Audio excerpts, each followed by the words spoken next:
Well, hello and welcome to the Well After Hours. I'm your host, Beverly Allen. And today is October 10th, globally known as Mental Health Day, World Mental Health Day. The acronym is WHO, who, but World Health is involved this year in so many critical things, and they are really highlighting and amplifying the importance of mental health worldwide. And I'm going to read something a little later, but this day is so important. We usually think of it as local, but the conversation for mental health cannot be amplified enough. And that's why we do it over and over again on the Well After Hours, because it is so critical. And it's linked to our everyday lives, how we show up in the world, whether it's, and how we show up for our families and our homes and on our jobs and in business, and just how we show up in the world at large.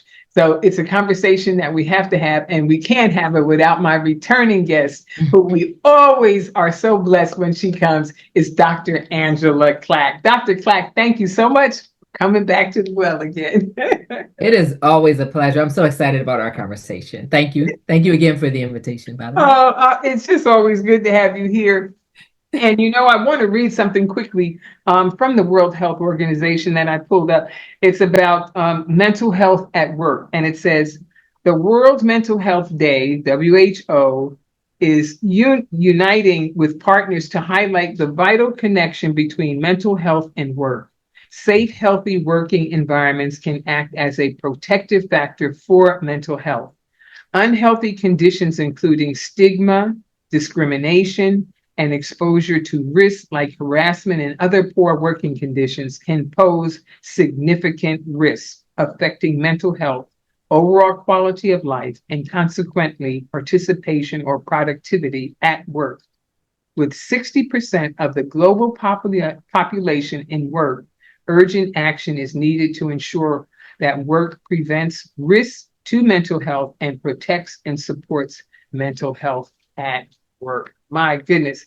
Mm. I'm so glad that, we're talking about global mental health, because we think of local conditions when we think, I mean, COVID taught us a lot about, the workforce globally, because there were things that we weren't even able to get because so many, the workforce was so affected by COVID.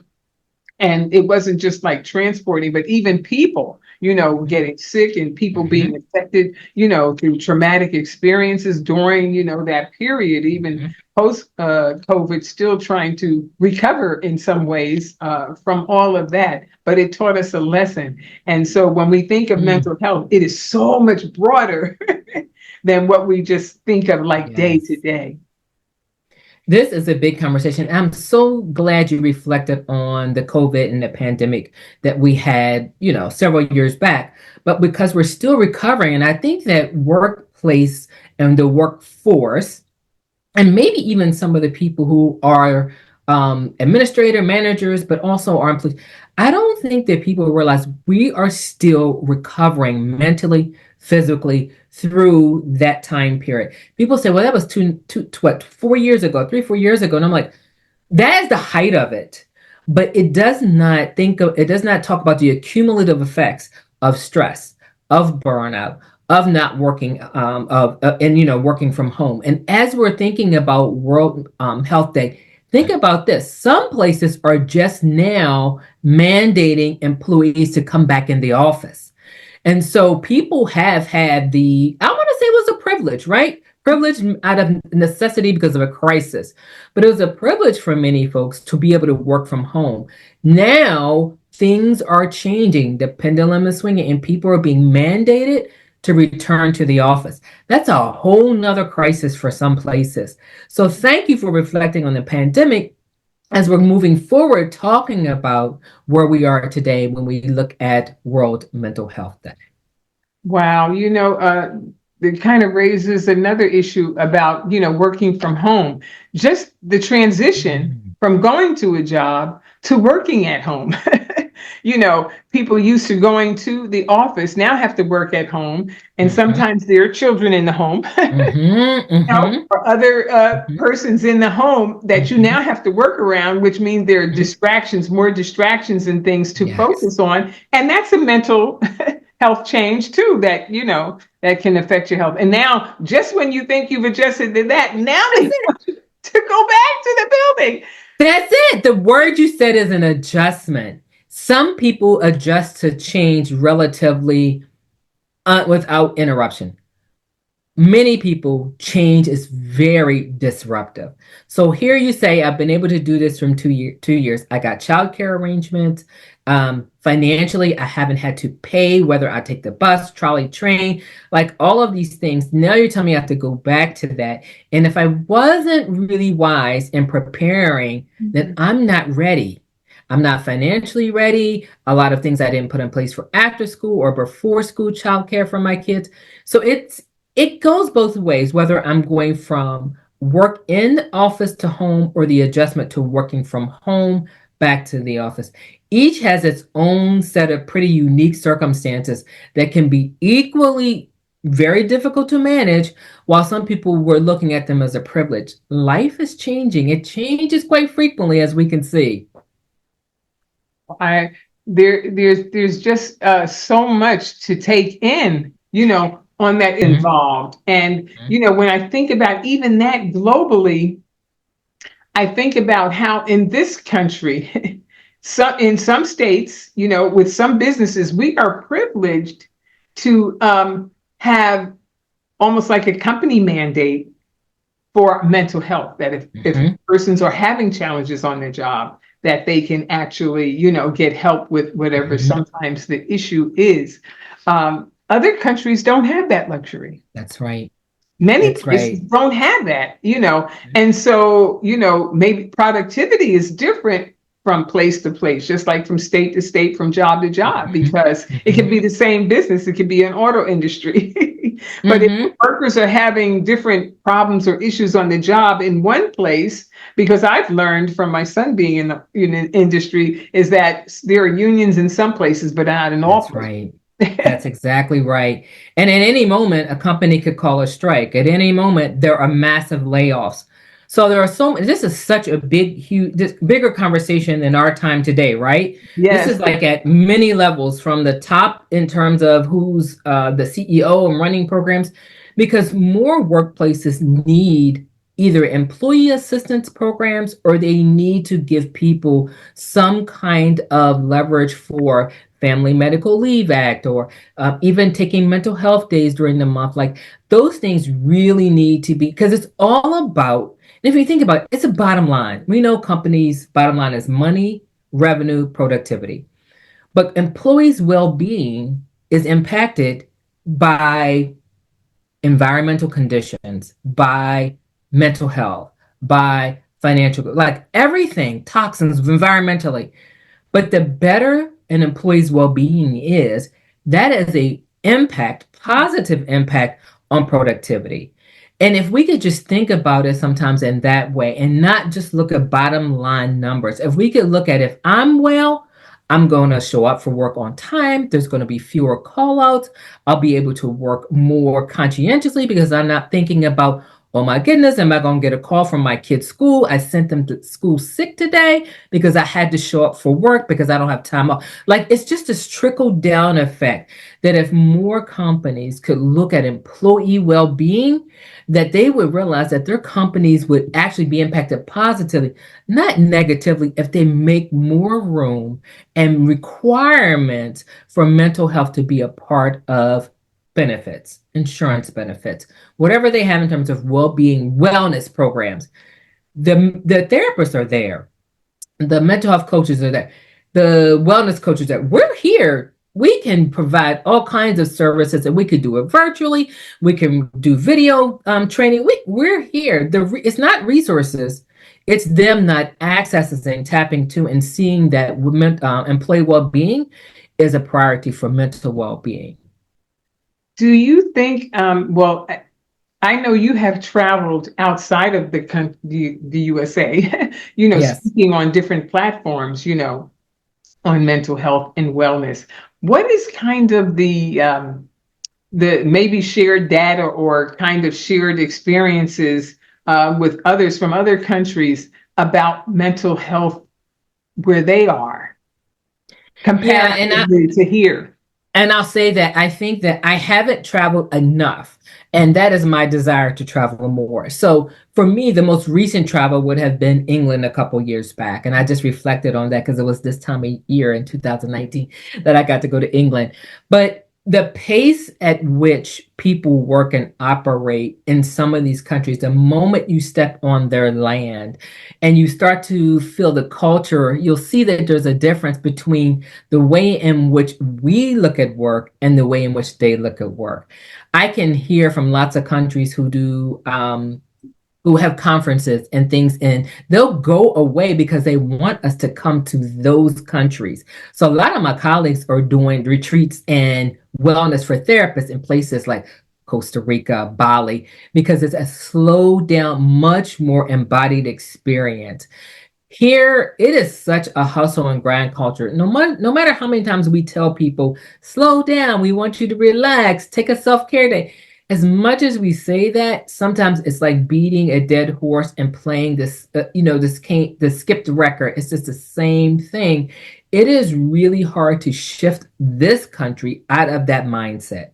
And it's going to take like this kind of elevated conversation with corporations. Now, I will say there are a couple of corporations of clients that I work with that there is a wellness focus. Like they have rooms that they can go into where there's times where they can do meditation on their breaks. There's quiet spaces that is built into their company.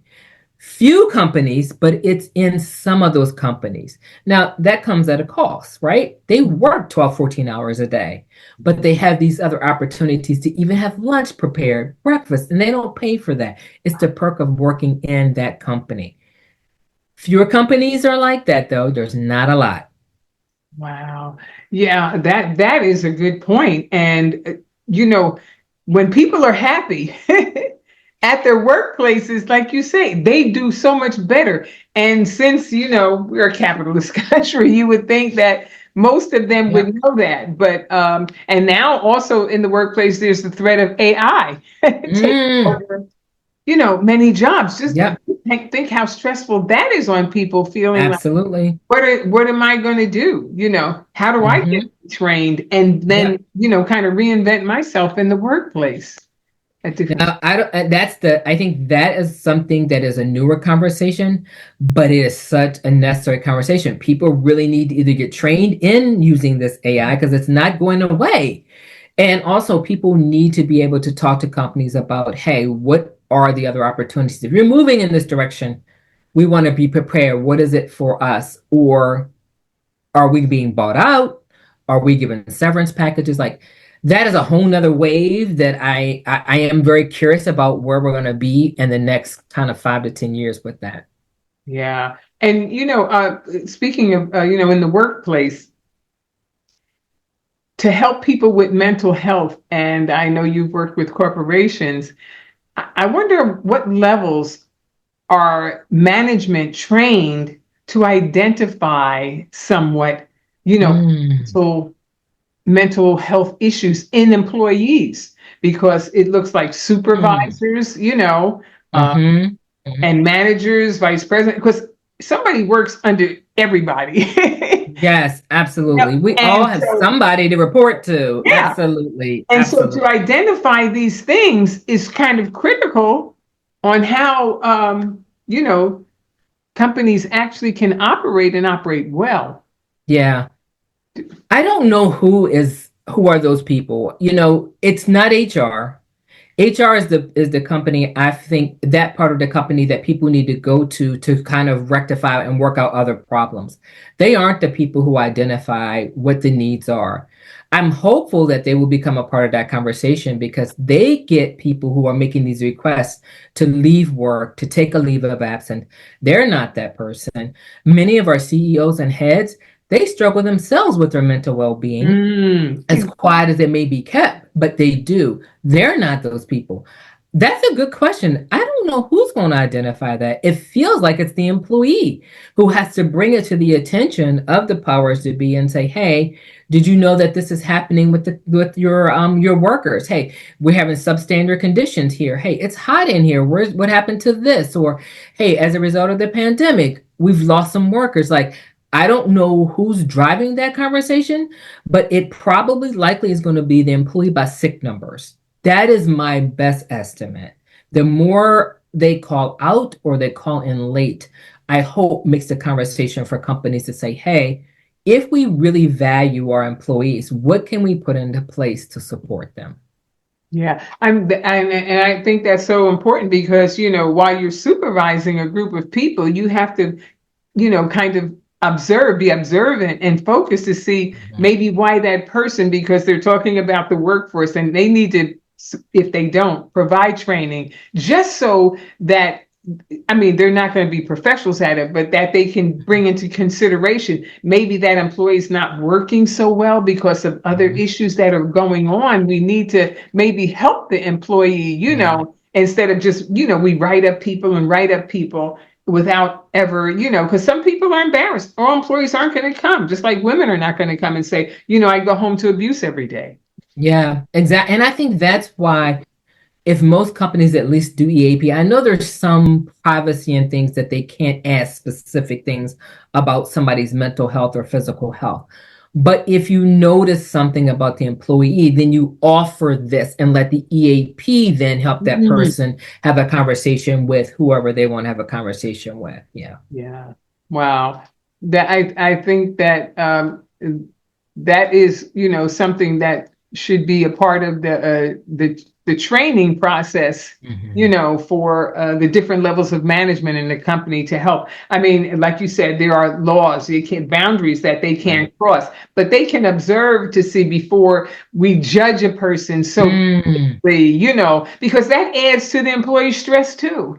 I can't say anything. Ooh, Someone help, that, and so that's kind of traumatic. They go home and they come back to yeah. the same environment. They're leaving one environment that may be kind of toxic and bringing it in now Yes, another toxic environment for them, that's and exactly right. you just don't know. So I was just wondering how businesses may be proceeding in that, to kind of give some lower level training to help Yeah. employees to become more productive, like you say, and to be better, better because it's going to show up in one way or It is. And I think, and again, we're bringing up such great topics we need a bigger unwell bosses, unwell managers, unwell CEOs, CFOs, all of those people who are in a C-suite or those people who make major decisions for everybody else when they're human, so we got to humanize them too, but they can be unwell. And sometimes that then gets projected and also it also traumatizes their employees.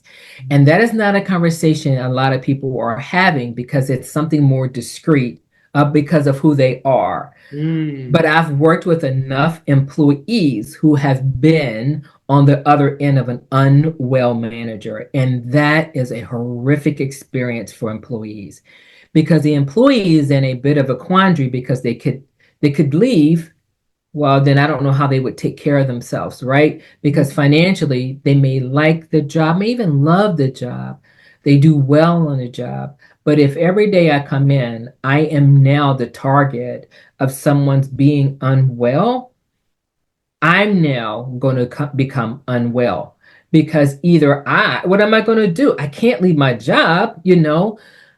There are people and there are therapists who do burnout and help people to leave toxic jobs. There are therapists that's all they do.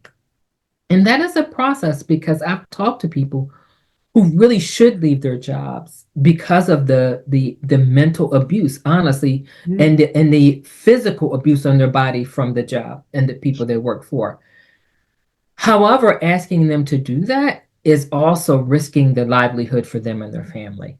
So they think they can stick it out until something better comes along. Well, sometimes something better doesn't come along and they have to make a decision. Do I leave this job and make less somewhere else for my mental health, or do I stay and I just deal with it? And that is a really hard conversation. I have several, and it's particularly women because I work mostly with women. I have several women who are in great jobs. They are physicians, they're lawyers, they are CEOs, CF, they do all of that. But part of their work is very, very, very stressful. And they don't want to leave their jobs. They just want that abuse to stop. Mm. And so sometimes our conversation is about maybe you should be working on an exit strategy. I don't know how much longer you can tolerate this. Now, on the other hand, this is where I hold my client and the employee accountable. You have choices. You have choices you can make. You still have a voice. I know things may come with repercussions and consequences, but you still have a voice. So sometimes therapy is about helping them to use their voice to Mm. get this to change. And so that is another process. Wow. Yeah, that's so true. It really does come down to choices. And Mhm. one thing I think that from my work experience too is that you should find out what the company offers to help Mm. employees for mental health, because Mm. you can't act on what you don't know That's either. right. Because I know some places, former places, even I worked, where you could actually apply for a mental health day. Nice. You know, Nice. you can, and I think a few more companies now do have, like, you can ask for mental health day. You Yeah. can abuse it.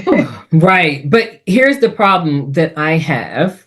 Tell me if you've heard this before. Okay. I have people that I encourage to take time off. I say, hey, I Mhm. need you to take a vacation. I need you to take a few mental health days. And you know why they won't? It's because they're afraid when they come back, they'll be twice the work. So it's like, here's where I say you have to make a choice. That Oh, work is always going to be there. Whether you come back and it's 3 or 4 times, the work is always going to be there. So if you're afraid that if you go on vacation and you don't work on vacation, that you're going to come back, so you work on vacation, you just defeated the purpose of me telling you you need that time off. Or the conversation around taking a sabbatical. Some people, the burnout is beyond recovery, meaning in the moment, 6 weeks, 6 days, 6 hours is not enough. Some people need a longer time off. So you right. Ask your company, look in your company's procedure and policy manual about what time can I have off, what can I take off, and my job still be protected. Some people do have, if they're maybe self-employed, they can take a sabbatical. Now, financially, they have to prepare for that. So they can do a sabbatical, or maybe they're tenured and they could do a sabbatical if they're working for like a university or an institution that they're tenured and their job is protected. Yes, definitely, you need to consult with a couple of people. Of course, you need to consult with your HR. You also need to probably consult with your financial advisor if you have one, if you don't get one, so you can see what the protections are in place. That if you need to take a longer time off, that you still will have a job when you come back. But that is, believe it or not, Evangelist Beverly, that I have clients who are like, yeah, but if I take a vacation, then that's just twice the amount of work I have when I come back. That is not a reason not to take time off. That's a mindset. See, there we talk about that capitalistic mindset. mm. That's what that is. In our country is driven by that. So we have to rethink that. That's so true. And that opens up another conversation about work being left. Like, somebody should be doing that work. That's where the World Health Organization is talking about why they want to highlight this, because there's things that are going on in business Mm-hmm. that make it stressful. I mean, for you to go away and to have to find double the work coming back, that means, what did that job stand still? Did those Mm-hmm. requests just not, continue to come in? Why is it? Then that's the company adding stress to you. What's the Yes. point of a vacation? Those are Mm-hmm. legitimate arguments, wouldn't you say? They are very legitimate. And that's where we teach our clients to set boundaries. If I am away, you should not be sending me emails. And I should not be replying to them. Now I have to hold my people accountable. Now listen, if you're taking time off, if you're on maternity leave, you should not be getting emails, nor should you be responding to them. Mhm. So some of this is also teaching our clients about boundaries. But yes, it is definitely a conversation to be had. You are so right about that. Wow. Um, like you said, the room isn't big enough I to, know it's so much. It's so because it's much. so much to cover, but it also adds to the importance and how critical it is to continue to highlight these, because if it's not spoken, if it's not highlighted, it will go nowhere. It will fall on Absolutely. either deaf ears or, it just won't be heard. And it has to be heard on all levels, particularly on government, who can, well, apply some pressure to motivate corporations to have these things for employees, because Yes. it's just not, we've got enough health crises in this We country. really do. We really do. And I think one of the biggest concerns is money. Mm, Financial fear and scarcity mindset, which is real. I get that. That people would love to take time off, they would love to take these sabbaticals, but they feel like they're ill prepared. One, they're trying to save for retirement. They're not even sure if there's money, enough money for them to retire. And so now is the time to do a couple of things. There are times that I think we anesthetize ourselves through buying things that we do not need because of our emotional stress. So we may shop more than we should or buy things that are sort of like needlessly available, things that we don't. I'm trying to think of ways we could talk about saving money. mm, If we do that, if we think about that, and then you think about who do I need to bring into my life, it might be a financial person. It might be someone to help me with budgeting. All of those things can put me in a good place. So I am prepared to take time off. And I don't do it out of fear that, oh my goodness, how can I do this when I won't have enough money? Or I use my money because maybe I borrowed against one of my plans or something to replace the roof on my house. I can't take off. So now's the time to consult with people who know how to work with this. We don't know all the rules. And, when you get your financial statements in the mail, I can't read all that stuff. I have no idea. I am depending on my financial person, mm. my CFP, to help me figure these things out because she is phenomenal. And I'm like, hey, what does this mean? And she's always keeping her clientele advised of things that are future oriented. So again, think about bringing more people into your life who have expertise that you don't. And one of those things is, of course, our financial portfolios. Wow, yeah. Because people don't think sometimes, well, I don't make enough money. Well, that's the time for you to start considering, thinking about it. You don't wait Yes, until you make money. And you'd be surprised how much you can find when you have a planner, that's that's right. putting you on a plate on a path where you Yep. can discipline yourself to start saving. And you'd be surprised how much $5 a month even. Exactly. And you don't see Yeah. it because And you don't have to write a check. It's coming out of what you make. So you get used not to seeing that 5, 10, or $100, but it is going somewhere where it may be getting interest or it may be invested in a stock or something. So you might not think 10 years, you may think 10 years is forever. 10 years is not a long time. 10 years, you're like, oh my gosh, $100 a month. I have a few $100, a few $1,000s over here if I need it. So those things, I think financial security is part of what would help people's mental health. And then there are basic psychological safety on the job. If I take off time, how will I cover my bills? yeah, that is so true. And uh, those things are so well mentioned and and addressed by you. And you know what? I just want to tell the viewing audience, we're just going to take a guest highlight break. I would like to share some information with you about Dr. Clack and about her practice and her services, and we will be right back. So don't go away. There's more.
because as a nation is that we don't have enough people of color who are providing services to the community.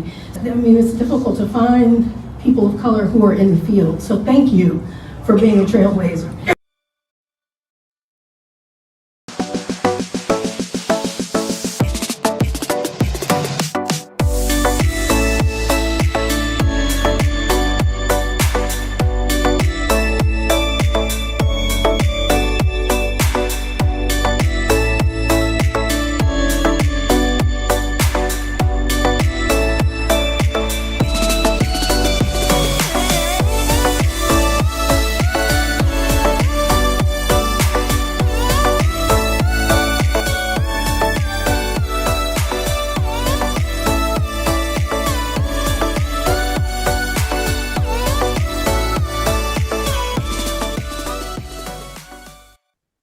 Okay, we're back, and I know you enjoyed getting those highlights on Dr. Clack and some of the things she's done and what she'll be doing in the future.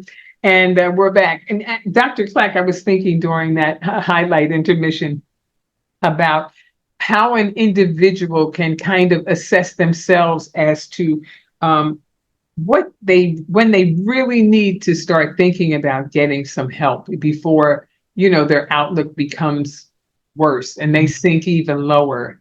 How can they identify that? Can you tell us? Wow, what a great question. I love how we went big. We did big like systems, and then we're breaking it down to the individual level, meaning we all have a responsibility for our own healing.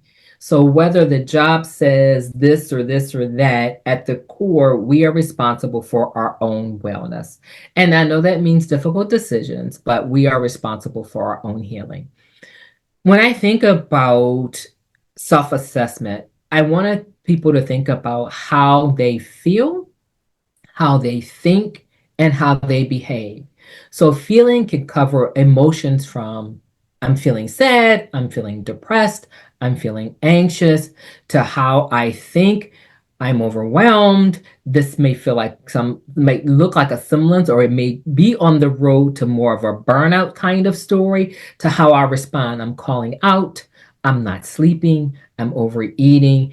And I want to say at the highest risk level for me are folks who are thinking about things like taking my life, hurting other people, just really being unwell to the point.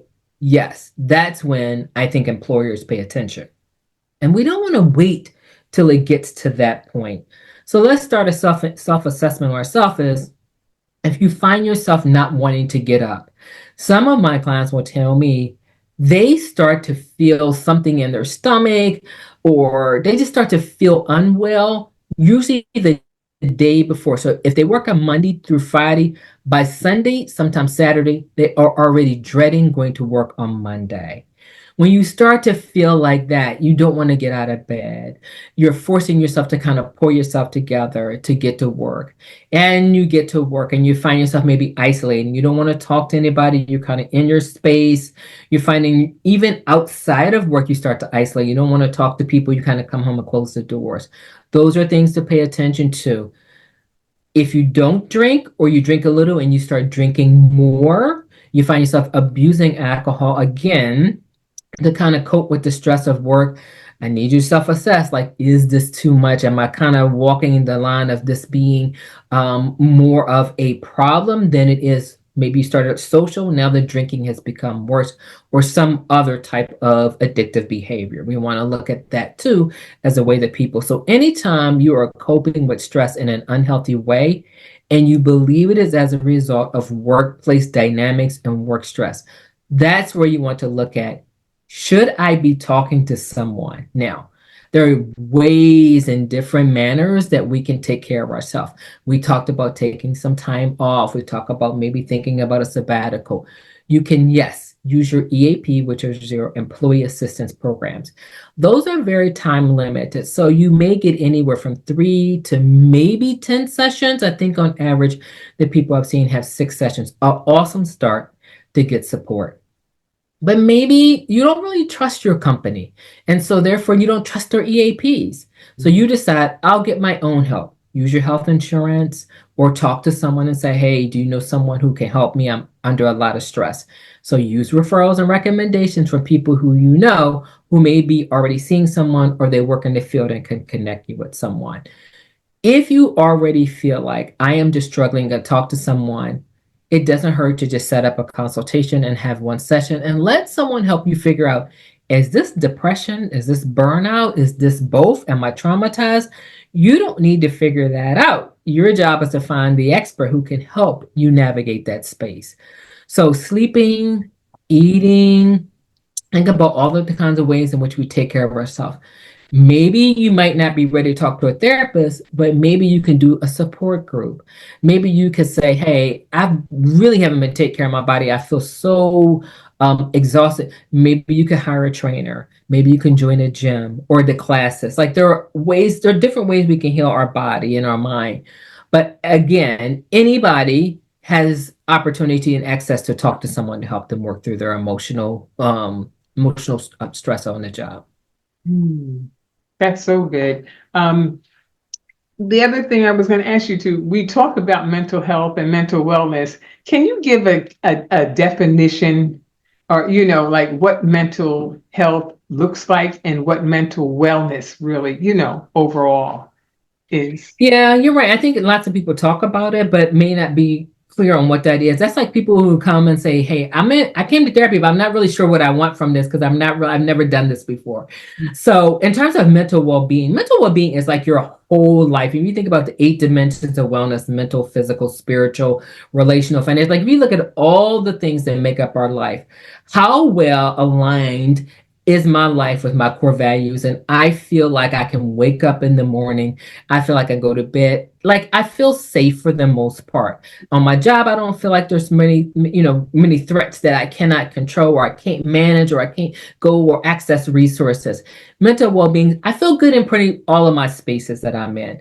I expect that there's change and there's adjustment and I'm learning how to navigate that space. And if I don't, then maybe I'll do a search. Maybe I'll ask someone, hey, I've never done this before. Do you know how I might access it? So mental well-being is kind of like an overall kind of look at how well I am taking care of myself. Mental wellness is the same thing. Some of these are used interchangeably. And then when you think about mental health, it is more of a focus, of course, on our minds and our thoughts and the brain. That is so good too. As I begin to wind down our conversation a little bit, can you talk about some of the cures, how people, like if you can't get to somebody, you said a couple of things like that you can actually look to kind of help yourself, like a little self-help if you can't get to somebody right away, if you're absolutely in a position that you can take time off. What can you do for yourself? Or what should you do for yourself? What should you do for yourself? I love this. Okay. So this is the conversation I also have with my clients. This is where I get to really do the work with them because maybe they cannot really take off. And maybe they're not quite at the place of burnout, but we see something's coming here, right? Something's kind of bubbling up. So I really enjoy holistic care. So my practice is really mind, body, soul, and spirit. I will ask you about your diet and maybe I will say, let's look into getting you a nutritionist. I will ask you about your physical health. I may say, if you don't want to go to the gym, you don't like the gym, I'm going to ask you to take a walk. I am going to ask you about your sleep. I'm going to ask you what you watch at night that's keeping you up. I'm also going to ask you, what are you listening to? So for me, holistically, those are things you have control over. They don't cost anything. So I know that I can turn my TV off at a certain time of night, unplug from social media and take a sabbatical or fast from that if I need to, because if that's the driver to my anxiety or depression, that's something I have control over. I don't need to ask anybody permission. I need to give myself permission to take time away from that. So I'll ask you about that. Anything I think that you come in contact daily or it comes in contact daily with you, if it's a toxic culture, if it's toxic people, I'm going to work with you around setting boundaries that you can say no and you can say, I don't think that is for me, but in the future, if it's something I think that I have the bandwidth, I will do that. So sometimes this is really things on a daily basis we can do. I need you to take lunch. You're telling me you're not taking lunch. You're walking around with a nutrition bar in your pocket. That's not enough. You work 14 hours a day. I'm going to need you to shift and change that. So those are the kind of things that we have control of. There's some things that we can do for ourselves that will make a big impact on our mental well-being. Wow. That I hope everybody was taking notes on that. That was so good too. uh, like you say, this is basically like an endless conversation, and the Yes. point that we we're really making today was to highlight and Yes. amplify the real need for mental health awareness. How we Absolutely. have to be, we are aware of everything else when it comes to our physicalities, Yes. you know, Yes. but when we talk about our mental state, we have different views and opinions on it, and we don't realize it's how we are really showing up in life. Absolutely. And I think that if we have more conversations like this and we have conversation with our fellow employees, they even on the job can create change. Maybe the voice of one doesn't quite move a company, but maybe the voice of 10, maybe the voice of 5 might say, hey, let's just build in wellness into something on the floor if it's a company that's a factory floor or something like that. Or maybe it's something more like, hey, let's do more things to boost the morale of our company. It's gonna require people to use their voice, and people feel very defeated. So they're gonna say things like, "Oh, I've tried, I've made suggestions, I've made recommend," and you probably have. Don't give up. Mhm. Maybe one of them will hit somebody's desk or somebody's ears, and someone may actually listen. Yeah, that's so true. And you know what? It's like they used to say, it's not what you say, it's how you say it. When you get your thoughts together and present things somewhat in a clear, concise, professional way, how it's affecting the company itself, Mhm. sometimes you get a listening ear quicker, because then they're looking at it. It's not just you trying to get individual change for yourself. It's like involving you're showing interest in the corporation, Yes, that if we do it this way, it could be better because you can complain day to day to day. But if exactly. but if you really see how it's affecting the work environment, that's something most supervisors and managers want to make sure that they do provide a better working Hmm. environment, if at Hmm. all Hmm. possible. And if it's something that they can change, they would change it. And sometimes they credit employees. They uh, do. you They know, do. vocally, and sometimes little certificates or awards, and you'd be Yes. surprised why it seems like it's nothing. It is something because, Yes. they begin to look like, well, the employee's looking at the betterment for the whole company. It's not just Absolutely. themselves. And like you Absolutely. said, there is the power of voice of one, because if you can get 5 people to listen to you where you all say the same thing about that particular job and what it's creating, you can, take it to the supervisor, and the supervisor might take it to her superior or his superior, and that's how change does begin. So it's like, Hmm. you just be courageous, have some faith, Absolutely. and you do. Absolutely. And you are saying it like we're not minimizing like that we know that this is a road to climb for some people, but No, we just right. want people to be encouraged and kind of Yes. instilling some hope in this conversation. Yes, thank you. That's exactly Yeah. exactly the point. Don't give up, Yes. and see what happens. You pray about it and then be about it, and the Yes. rest Yes. fall wherever it can be. Oh, Absolutely. but Dr. Clack, it has just been so great again having you on the Well After Hours. As Always. always, as always, I appreciate your time. You're So, welcome. and if you have any closing remarks that you'd like to make before we close out, I'll ask you to close us out with prayer after that. And just thank you again. As always, I want to appreciate you inviting me back. I just love platforms that give me a voice outside the therapy walls because I don't get to speak to a lot of people unless I'm doing a speaking engagement. And still, there are still folks that won't get to hear the information that we share and the conversations that we have. So thank you again. I think the most important, I'm going to talk about the most important takeaway. We are responsible for our healing. We may not have created the conditions that make us sick or unwell. I love the word unwell. We may not have created those conditions. We may not create those conditions in terms of them being around longer than we like. But we absolutely are in control of our healing. So even if the job doesn't change, you may have to change in response to the job. So you are in charge of your wellness.